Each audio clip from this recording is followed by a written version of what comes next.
Bonjour à tous et bienvenue dans ce nouvel unboxing. Aujourd'hui nous allons unboxer ces magnifiques Z333 de chez Logitech. Voilà, si je mets le carton dans le bon sens, c'est peut-être un petit peu mieux. Donc dans cet unboxing aujourd'hui, comme d'habitude en première partie, un rapide unboxing en voix off. Alors vous verrez qu'aujourd'hui on n'est plus sur notre magnifique fond blanc de chez Maito Palifino Corporation. Voilà, on a dû faire un petit peu en accéléré. Ensuite on aura tout simplement l'énoncé des caractéristiques techniques, donc ce qu'on nous vend. Puis on termine bien sûr avec un avis. Aujourd'hui, comme c'est des enceintes, pas de test en particulier à faire, en tout cas pas en temps réel. Ça fait maintenant, encore une fois, comme d'habitude quand je fais mes unboxings, un peu plus de 2 semaines que je teste mes produits. Donc comme dit, vous aurez un avis déjà assez construit, hein. C'est sûr, ça fait pas un an que je le teste, mais quand même pour des enceintes 2 semaines c'est déjà bien. Et donc je vais vraiment vous donner mon avis avec les points forts et les points faibles, et de plus en plus j'essaye vraiment d'être objectif et de pas vendre les produits que j'ai achetés. Vraiment le but c'est que vous fassiez votre propre avis sur les produits, même si moi je donne mon avis en fin de vidéo. J'essaye vraiment d'être le plus neutre possible. Encore une fois, vous trouvez les liens affiliés en description de ces enceintes. Donc moi je touche une petite commission et vous ne payez rien de plus. Ça permet de financer la chaîne et c'est vraiment sympa de votre part de passer par ces liens. Par contre cette vidéo bien entendu n'est pas sponsorisée et j'ai payé ces produits de ma poche, donc je peux très bien en dire du mal, et d'ailleurs je ne vais pas m'en priver. Je vous propose tout de suite de commencer avec la vidéo et donc l'unboxing. Voilà, donc on est parti du coup pour l'unboxing de ce magnifique emballage de chez Logitech. Donc vous voyez que quand on ouvre la boîte on a les petites indications de branchement et donc d'installation du kit. Voilà, alors dans la boîte vous le verrez, le packaging est vraiment très simple. On a des petits trucs en carton pour séparer les différentes enceintes, donc les satellites et la basse, et les câbles sont directement branchés tout simplement aux enceintes. Il n'y a vraiment rien qui flotte mis à part les notices. Donc ce que je veux dire par là, c'est que dans la boîte vous n'allez pas avoir d'accessoires, vous n'allez pas avoir notamment de petits trucs en supplément. Vous allez vraiment avoir que les enceintes ainsi que les câbles qui y sont directement branchés, et puis aussi le petit joystick pour régler le niveau du volume. Donc vraiment c'est tout. Unboxing très simple, boîte très simple mais épurée et plutôt pas mal. Rien à dire de particulier, mis à part que peut-être on aurait aimé avoir différents embouts, comme par exemple un embout USB notamment.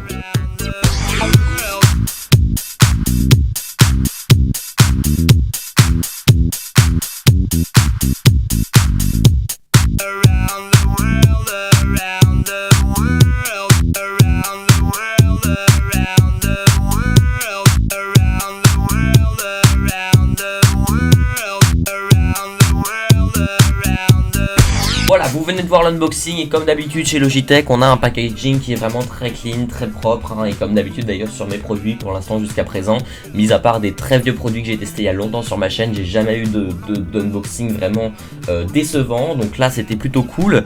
Donc je suis sur le site officiel de Logitech tout simplement pour vous énoncer les caractéristiques techniques puisque je les connais pas par cœur. Ce qui va être surtout intéressant ici, c'est quand même de savoir que les enceintes sont assez grosses, vous ne pouvez pas les mettre sur un bureau de 1 mètre ou 1 mètre 20, ça passera vraiment pas avec votre écran et votre PC, c'est juste pas possible. Donc à prévoir au moins un bureau de 1m60 pour pouvoir mettre les deux enceintes satellites qui sont vraiment très grandes, hein. Je dirais qu'elles font une vingtaine de centimètres de haut sur une dizaine de centimètres de large, donc faites bien attention à ça. Ce qui va être intéressant aussi, c'est la longueur des câbles. Alors il faut savoir que le câble d'alimentation fait 1m50, donc là il n'y a aucun problème au niveau du câble d'alimentation, ça suffit largement. Par contre ce qui va être un peu plus embêtant, ça va être les câbles des satellites au caisson de basse qui ne font que 1m50, hein. En général on préfère avoir des câbles de 2 mètres puisque c'est largement suffisant pour les rallier même sur un bureau de 3 mètres du coup, mais dans ce cas là il faut que votre caisson de basse soit au milieu du bureau et vous ne pouvez pas faire de cable management, c'est à dire que vos câbles vous allez être obligé de les voir passer en plein milieu, donc ça c'est assez embêtant. Sachez également que les câbles satellites ne sont pas remplaçables, hein. Vous ne pouvez pas changer câble pour un câble plus long, mis à part si vous faites de l'électronique, dans ce cas là ça serait possible. Le câble également du petit bouton juste ici fait 1m50, alors ça je trouve personnellement que c'est suffisant, donc voilà, il fait la même taille. Et le câble qui va du coup du caisson de basse jusqu'à l'ordinateur, je n'ai pas la dimension, mais je pense qu'il fait aussi 1m50, en tout cas il est largement suffisant. Voilà, c'est compatible avec un téléviseur, hein, pour la plupart des téléviseurs, c'est compatible bien sûr avec un ordinateur, c'est compatible même avec un smartphone ou avec une tablette, un lecteur de musique, lecteur DVD, lecteur Blu-ray, PlayStation, Xbox, box, et oui, donc aucun problème. On a également 2 ans de garantie constructeur intégré, donc ça c'est très plaisant, hein. Ça veut vraiment dire que Logitech font eux-mêmes confiance à leurs produits, donc c'est plutôt bon à prendre. Et au niveau de la puissance de ces enceintes, donc on a une puissance totale, hein, donc en RMS de 40 watts, le caisson de basse fait 24 watts, et les 2 haut-parleurs satellites font 8 watts, ce qui fait donc une puissance RMS de 40 watts.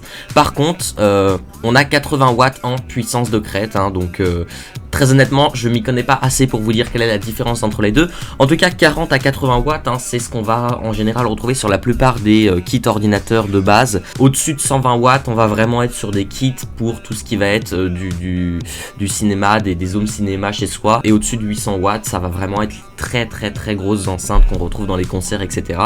Donc là, 40 à 80 watts, ça suffit largement quand vous êtes tout seul devant votre ordi. Là déjà, si je mets le fond à fond, ça réveille les voisins, ça s'entend dans toute la maison.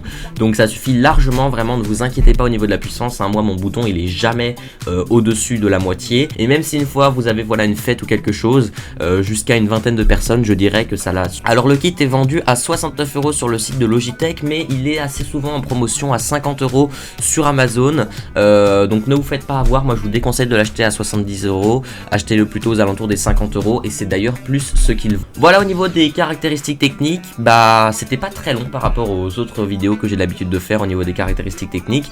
Du coup je vous propose tout de suite de passer à la conclusion. Alors en conclusion de cette vidéo, je tiens à vous prévenir que j'ai un avis assez partagé sur ces enceintes, puisque au début j'étais un petit peu mitigé sur leurs avis. Maintenant ça a un petit peu changé, un petit peu évolué, un petit peu amélioré, mais je vais vraiment vous redonner mon ressenti comme je l'avais au début et comme je l'ai eu la plupart du temps. Alors déjà, au niveau de la qualité de fabrication des enceintes, pour 50 €, c'est correct, hein. On a ici, alors c'est pas du plastique, heureusement, je pense que ça doit être un espèce de bois un petit peu comme ça, donc c'est pas du métal non plus, mais je pense que... ouais, c'est un espèce de plastique bois comme ça, assez qualitatif. Le caisson de basse, lui, est un petit peu moins qualitatif, mais j'ai envie de dire on s'en fiche un petit peu parce que souvent le caisson de basse, on le voit pas vraiment. Au niveau des sorties qu'il y a derrière, bah voilà, là ça c'est aussi un des désavantages, hein. Derrière on a vraiment très peu de sorties. Par contre, voilà, il y a des choses que j'ai bien aimé, le fait d'avoir un bouton comme ça, hein, ça c'est typique de chez Logitech, hein. Il n'y a pas beaucoup d'autres marques qui le font, en tout cas Logitech ont été dans les premiers à le faire. Ça c'est vraiment très pratique pour régler le bouton. On a aussi donc bien sûr un bouton on-off dessus, ça c'est très pratique. Et puis surtout on peut aussi brancher voilà un casque ou des écouteurs sur le bouton directement. Donc ça c'est très intéressant, ça évite d'aller chercher votre port qui est soit derrière votre PC, soit dessus votre PC. Donc il y en a qui vont s'en foutre, surtout si vous avez un PC portable. Mais pour des gens qui ont des PC fixes, bah sachez que voilà, vous pouvez brancher votre casque vraiment beaucoup plus proche que sur votre PC. Et du coup ce que vous entendez c'est le son de l'ordi ou éventuellement le son de votre micro, ça dépend de vos réglages. Mais voilà, c'est très intéressant d'avoir ça. Ouais, on branche directement au PC, tout fonctionne direct, il n'y a pas de problème. Maintenant au niveau de ce qui va être la qualité sonore, je suis pas un pro. Comme je vous ai dit, en termes de puissance, au niveau des 2 satellites, c'est vraiment très correct, hein. On a vraiment quelque chose de très suffisant. Pour 50 €, c'est vraiment très correct, hein. On distingue vraiment bien les basses, etc. Donc c'est très correct. Ce qui va être un petit peu décevant, ça va être le caisson de basse, hein. Pour vous dire, par exemple, le caisson de basse, quand il est au fond des basses et que vous mettez votre volume dans un volume raisonnable, vous avez beau poser votre main ou vos pieds dessus, vous allez à peine ressentir les basses. C'est vraiment un caisson de basse qui, on va le dire, est nul. Votre caisson de basse ne va vraiment pas être satisfaisant. C'est suffisant pour une utilisation de bureau, etc. Mais pour les gens qui aiment vraiment bien les basses, ou alors justement, comme je vous ai dit, qui voulaient un home cinéma ou des fêtes, ça va pas du tout être suffisant. La plupart des basses viennent des satellites et donc le caisson de basse il est plutôt là pour faire joli en fait. Allez, je vous propose de vous laisser avec l'outro de cette vidéo. Merci à tous d'avoir regardé cette vidéo. Vous trouverez les liens affiliés de ces enceintes en description et vous trouverez également mes réseaux Discord, Instagram en description, hein, sur lesquels vous pouvez me rejoindre également pour pouvoir continuer l'aventure ensemble. Sachez qu'il y a une vidéo à 10 h tous les samedis qui sort sur cette chaîne, des unboxings, des gros projets, des courts-métrages, des trucs très sympas.